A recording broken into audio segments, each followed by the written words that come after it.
I think that everybody knows it already, you know, when something is over, like when the relationship is over or the relationship at work is over, you already have felt it before. But what we struggle to is to do this step because we are afraid of what's coming next because we don't know. So we're stepping into something unknown. And for me, it felt the same way because I didn't know what to do. But my wife, she told me, we weren't married at that time, but she told me, you know, you're a smart guy. You did your university degree. You worked 10 years in banking. You can always go back to a job which is similar, but you have to try because if you don't try, you will regret it, you know, when and there is also books about people who are dying and the regrets they have. And often they say like most all of them say, I wish I had done this. I wish I had tried this.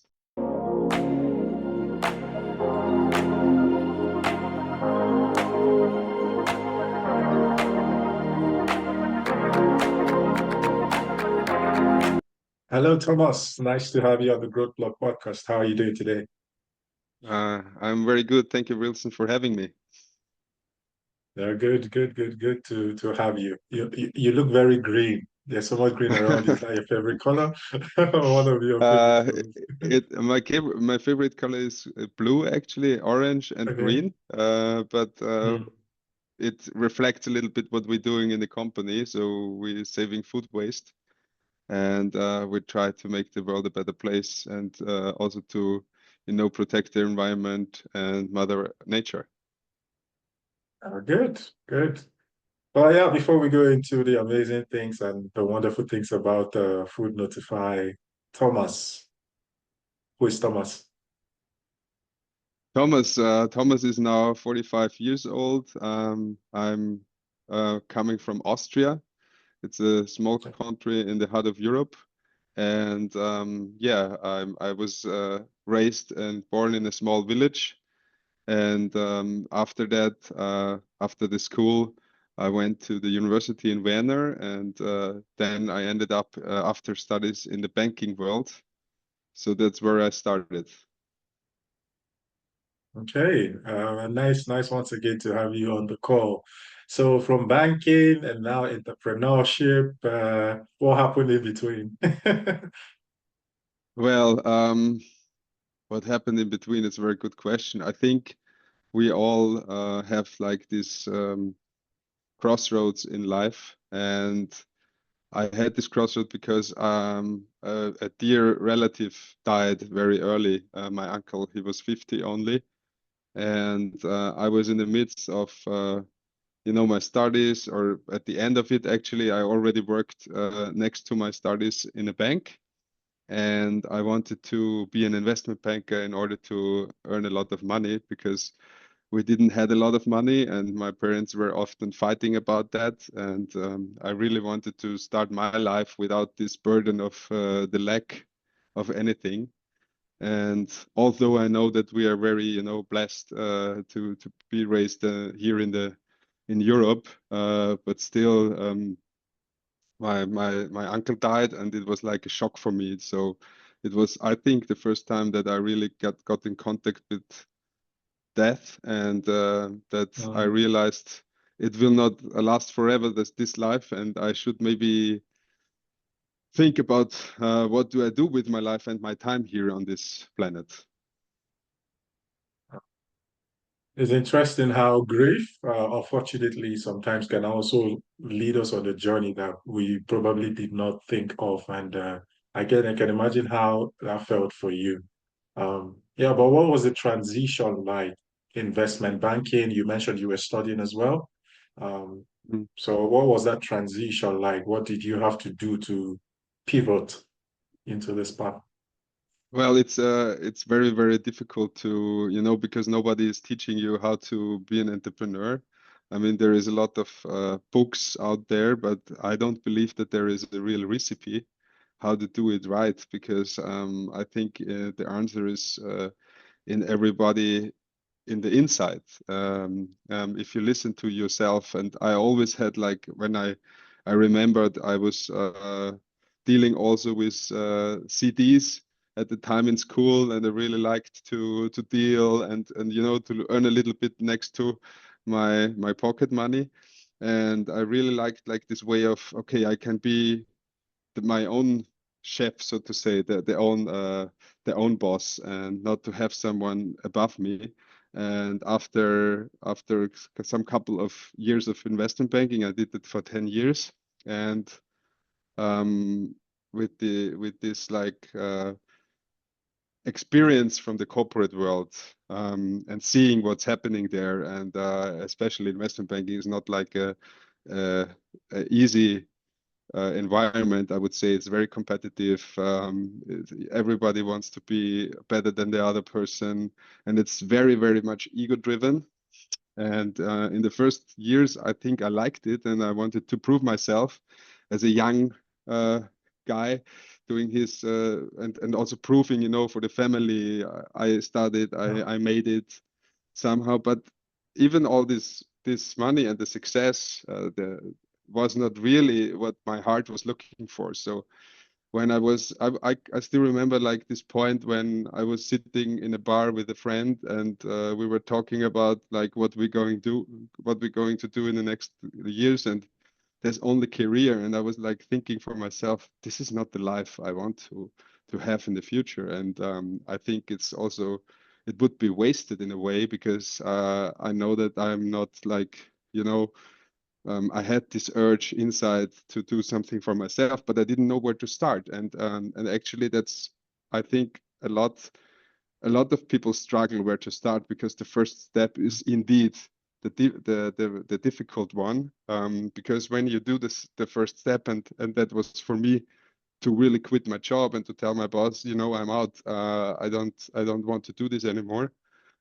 And relatives and parents, all said you're insane because you give up a job where you earn a lot of money. But ultimately, it doesn't really made me a better person, or it made me not really happy. And I also didn't saw what is my contribution in this world, Yeah. like to trade. It's nice, and it's nice to achieve something for your clients. Of course, that's fine. But at the end of the day, I also wanted to contribute my heart somehow, and that's what I was searching for. Mm. Oh, good. Um, I like the fact that you had to reflect and think about your contribution to life. I think sometimes we get carried away by the hustle of making a living that we forget to think about the bigger picture. Like after we spend our time on earth, what will people remember us for? What did we change? What did we do? So it's good to Yeah. see you went through the journey. Yeah, you mentioned taking the first step is always the difficult one, and I completely agree with you. So, before you went to tell your boss you wanted to leave and um talk with your parents and yeah your friends, I'm sure, like you said, they're like, what are you talking about? For you, how long did you fight or battle with that decision before you got comfortable? Because it's a scary one, right? I don't Mhm. think it's easy for anybody. So maybe, yeah, any insights on I that? yes, I think that everybody knows it already, when something is over, like when the relationship is Mhm. over, or the relationship at work is over, you already have felt it before. But what we struggle to is to do this step, because we are afraid of what's coming next, because we don't know. So we're stepping into something unknown. And for me, it felt the same way, because I didn't know what to do. But my wife, she told me, we weren't married at that time, but she told me, you're a smart guy. You did your university degree. You worked 10 years in banking. You can always go back to a job which is similar, but you have to try, because if you don't try, you will regret it. And there is also books about people who are dying, and the regrets they have, and often they say, like, most all of them say, I wish I had done this. I wish I had Yeah. tried this. I wish I had, like, quitted my job. And then it's too late. So I understand the fear, because I went through it as well. And I think it's a big step for everyone. But at the other time, or at the same time, you should ask yourself, what what will change when I stay there where I am? There will nothing will be changed. What is for sure is that you're not gonna be happy because you're already not happy. So you have to change, and change is for all of us. It's like there is change management in business, right? So we all struggle with change, and we all struggle with the unknown. But this is where the magic happens. This is exactly the zone where we should go into, and then we should also let go of control in a way to listen to our heart and what is coming in for us. I'm also I learned in the last couple of years, especially in the last 3 years, to trust the process and to trust also that things are happening to you in your favor if you let them. But if you control your environment completely, like you control your whole life, it can't happen because you're in control, and you won't let it happen that something magical can happen, because there is too much there is no space, because you're already controlling everything and you don't have space for something letting into your life. And exactly at the moment when I quitted my job, and I still remember the moment when I looked into the eyes of my superior, and he was asking me, "Are you for real?" And that was the only moment I was a little bit struggling. And then I said, "Yes, I'm sure." And then he said, "You can always come back." And he already helped me through this response, that I'm Yeah. already sick. I'm saved already. I don't have to have fear, because and I never looked back, of course, because it was so exciting to get on this journey. And of course,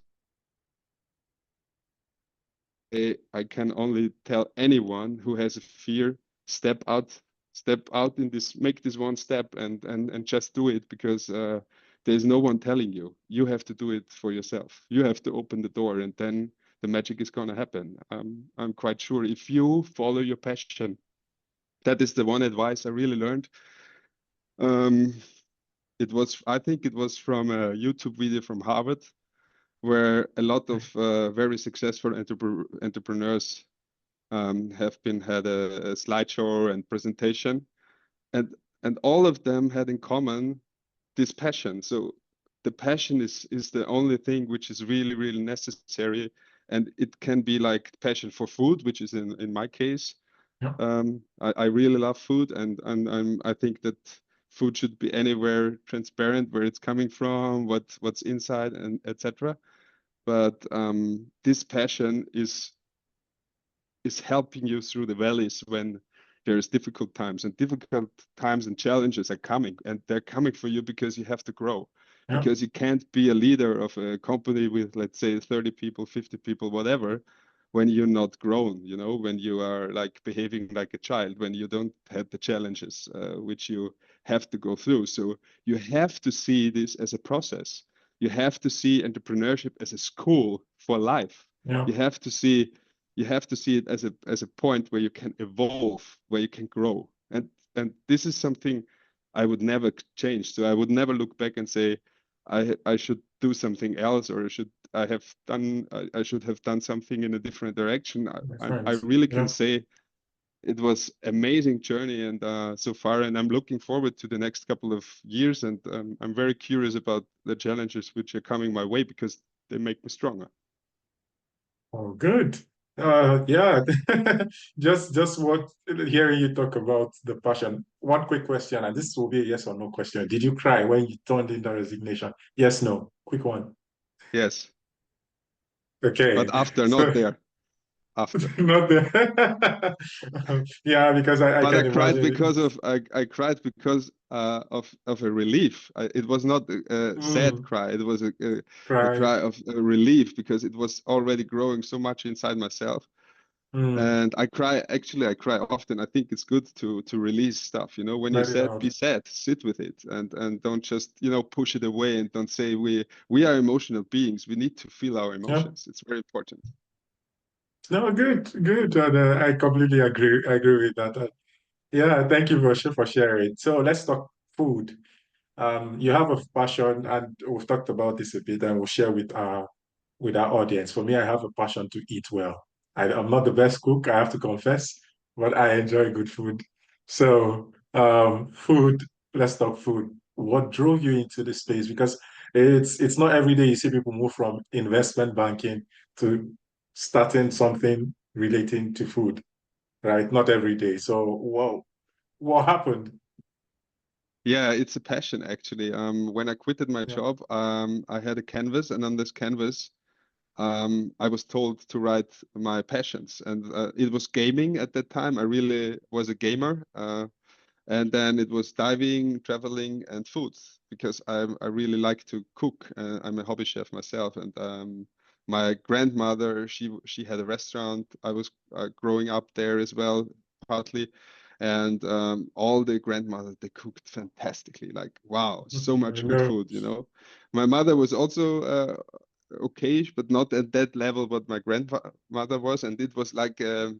I still remember when I was getting my first flat and I had to cook for myself, and then you end up with like eggs or something, and then I went into it like and checked like different recipes, and I think some people have a skill for it, a natural skill. Yeah. And I think I'm one of these guys who has like this natural skill of how it should be and the stuff. So I it really hooked me, and especially my wife as well. She's also into food, and we're taking care about the ingredients because the ingredients is like everywhere. It's the basis of our nutrition, and if you take care about what you buy and where you buy it from, and if it's organic or not, it makes a huge difference. So if you eat like I don't know, strawberries from the supermarket, they are not like when you eat them somewhere on a field, Yeah. or even better, somewhere in the woods or in the forest where they grow wild. And it's a completely different taste. And exactly this was I was looking for, like the taste and the authenticity of food. And I think that through the last couple of years, like especially after the wars, there were a lot of convenience goods produced by the big companies, and of course we have a lot of people to feed, but on the contrary, um, the transparency and information about what it's going to do in our body, there's way too less information available for that. And now we learn that Alzheimer and Parkinson are all diseases which are coming actually from food, which is processed, highly processed, and has a lot of additives and all this stuff. So that is proven. There are a lot of studies. And as you, Wilson, said, my wife as well takes a lot of care that we eat a lot of vegetables, not too much meat, and that we also care about like where's the food coming from. So this is like it's a passion, and I think that everybody deserves also to know where this is coming from. And I was very like I wanted always to have this transparency, which we have in the supermarket. When you go in the supermarket, you can take the product, you can see where it's coming from, what the nutritions. But in the restaurant industry, nothing. Like Yeah. and I also have to emphasize with the restaurateurs because it's difficult without the system. You need to have a system in the background to give you that information automatically, so they don't have to do it. And that was actually the initial idea to have a system. Like from my perspective as a consumer, I wanted to have this transparency, and I was digging deeper.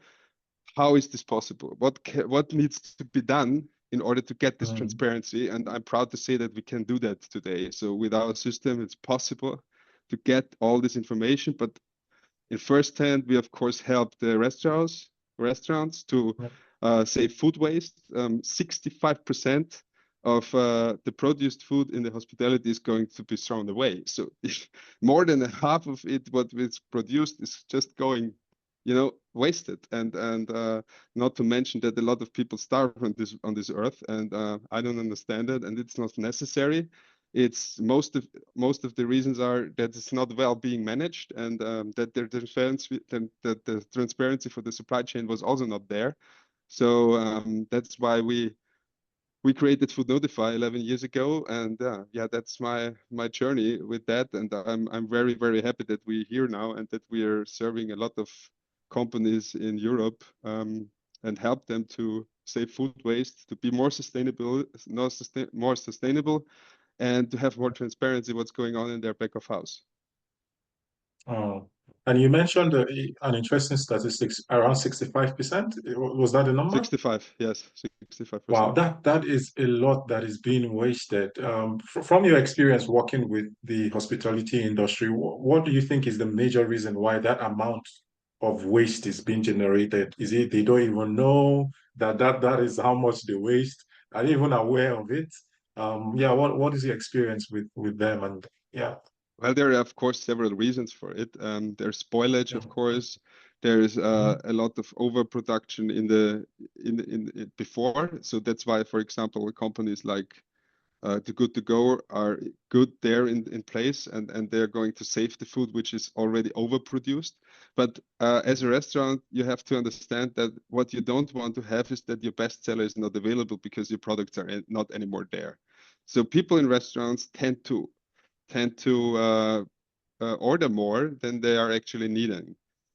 So when you, for example, take like, I don't know, some meat, and you can't use the meat because you already have a lot, then you put it in the fridge or in the freezer, it loses quality, of course, through that process. And then mostly people forget about it because it's always a fresh one there.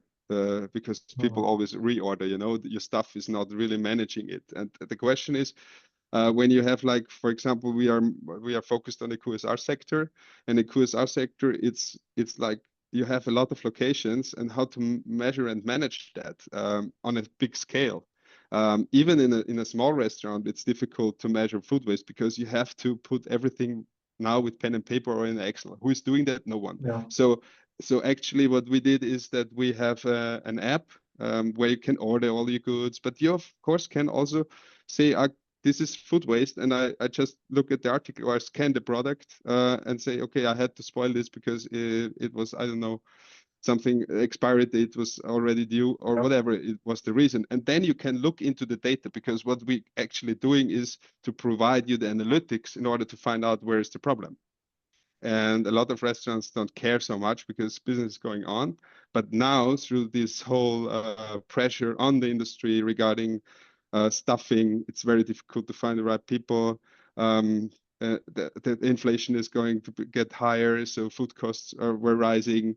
So they have to have a back of house solution, which is helping them in order to keep up with the profitability. Because if you yeah, don't hold the profitability, it is difficult to keep the lights on, and that's exactly where we help in the first way to really avoid it, because actually every gram what you throw away, it could be actually something you could sell, and yeah, that's exactly why we are focusing on really save that, and we have really tremendous success with it. So usually if you work with our solution, we can tell that minimum of 50% of the food waste is going to be declining, because we after 3-4 months we know where the problem is, and then management yeah, can immediately tell you, okay, you have to do this, that, and have measures.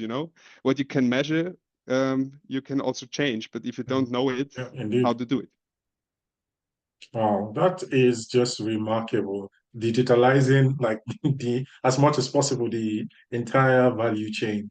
I'm just thinking of what you're saying, and it's not even just reducing waste, even efficiency, right? See, things will run Yeah. better within that. Yeah, whatever company or organization or the hospitality business that gets to use this. So this is quite. Are there other people in this space? I'm just wondering because I haven't heard of this end-to-end It's a vertical digitalization which when it is comes to the food. very, Yeah. it's very, very narrow. So there is not a lot of Mm, companies who are doing that, because it's you really have to go into the details. Like when we talk about article data, we're not talking about like only, for example, a bottle of wine.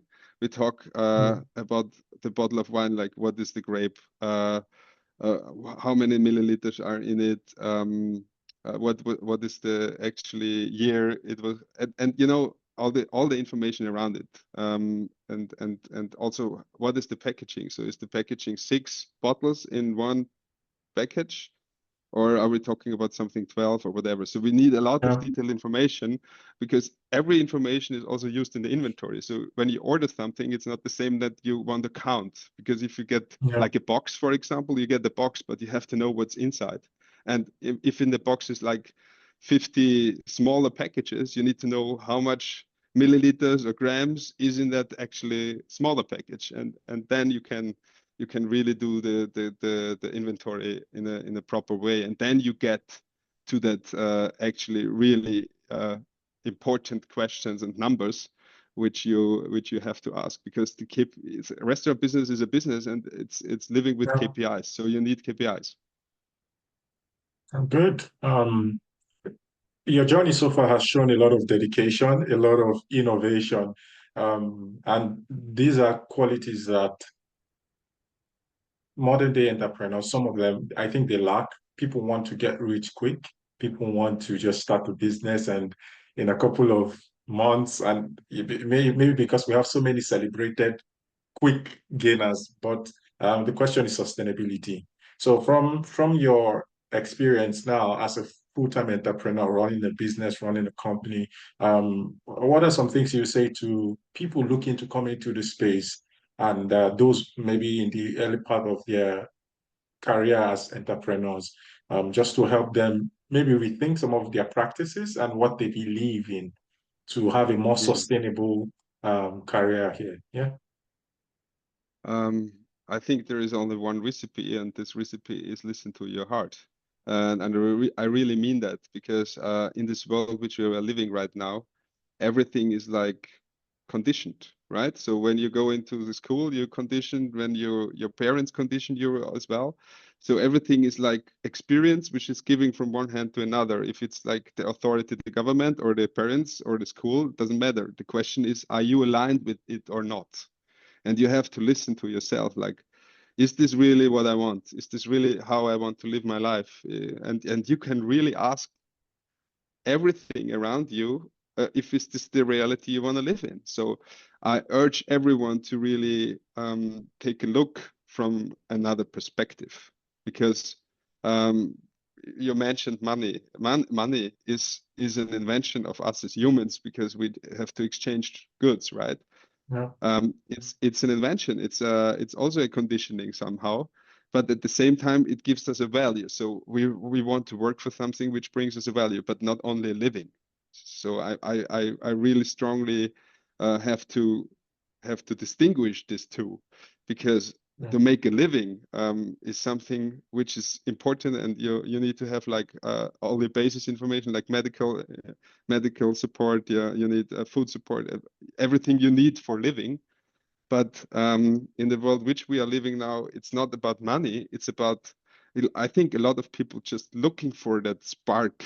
And I met a lot of entrepreneurs and people who went on that way to get rich. But you come to that point where you have enough money and you're feeling safe.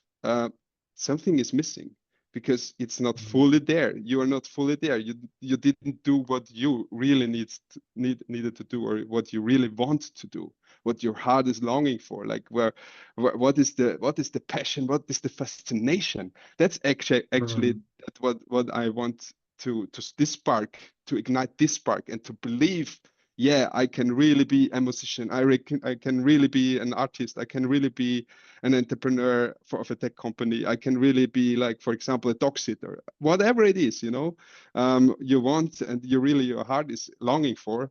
Um, I think then you are getting so good that you don't have ever to worry about money, because people just Mm. come to you because you're so good at it, because you really have this passion and people feel it. The people, you're like a magnet.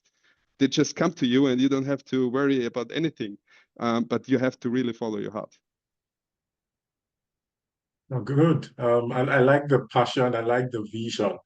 Those are things that people, yeah, we need to focus more on, right? The money will come, like you said, it's a magnet.